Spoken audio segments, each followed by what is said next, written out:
Inner healing വേണം, നമുക്ക് വേണം.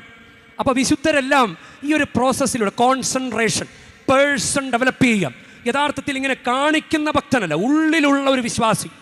അതിനുശേഷം ആന്തരിക സൗഖ്യം അവർ ദിവസേന അനുഭവിച്ചിട്ടുണ്ട്. അതുകൊണ്ട് 100% വിജയം ഉണ്ടായി. നമുക്കതുകൊണ്ട് ഒന്ന് പരിശ്രമിച്ച് നോക്കാം.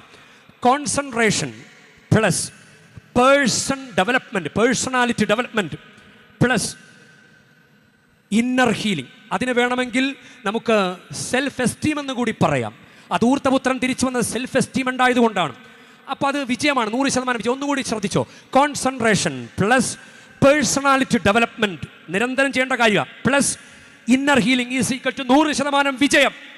ആത്മീയതയിലാകട്ടെ ഭൗതികതയിലാകട്ടെ നിങ്ങൾ വിജയിച്ചിരിക്കും. നമുക്കതുകൊണ്ട് ദൈവത്തോട് പ്രത്യേകം പ്രാർത്ഥിക്കാം. ദൈവമേ, ഞങ്ങളെല്ലാവരെയും അനുഗ്രഹിക്കണമേ. 100%, 30 കിട്ടിയാലും അത് ഇരട്ടിയാക്കാൻ, 60ആക്കാൻ, 100ആക്കാൻ ഞങ്ങളെ മരണം വരെ ഞങ്ങൾക്ക് സമയം തന്നിരിക്കുകയാണല്ലോ.